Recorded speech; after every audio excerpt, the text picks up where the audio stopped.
આવનાર બાળક છે એની ખુશી રિદ્ધિના મોઢા પર, સાગરના ફેસ પર બધે જ દેખાય છે.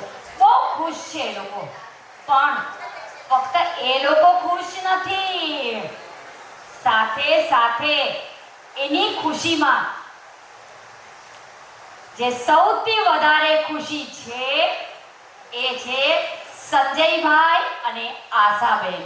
બધાને ખબર હશે કે પોતાના દીકરા કરતા, મૂડી કરતા વ્યાજ તો આપણને વધારે જ વાલું હોય છે.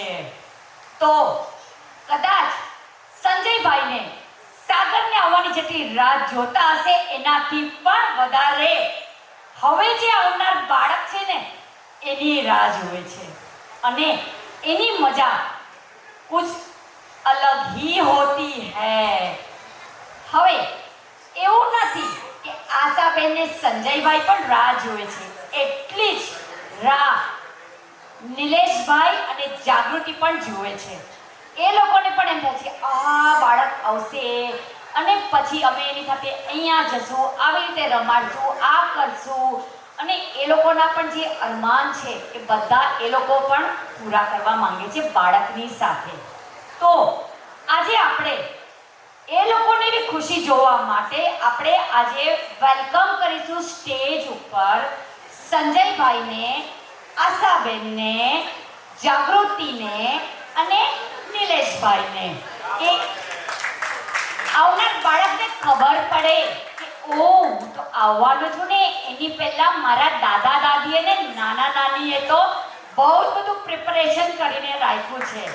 સો આપણે એ લોકો બંનેને વેલકમ કરીએ છીએ, જાગૃતિ, આશાબેન અને નિલેશભાઈ, સંજયભાઈ.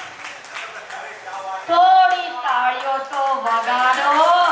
બહુ મહેનત કરી છે એ લોકોએ.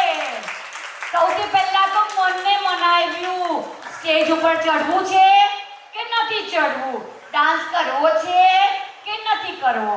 પછી એમ થયું કે ના ના ના, અમારો બાબુ કહેશે અમારા દાદા દાદી નાના નાની તો સાવ નીરસ છે, ના એવું તો ન ચાલે.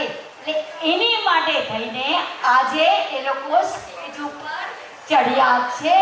So let's welcome with big applause, તાળીઓના ગડગડાટથી.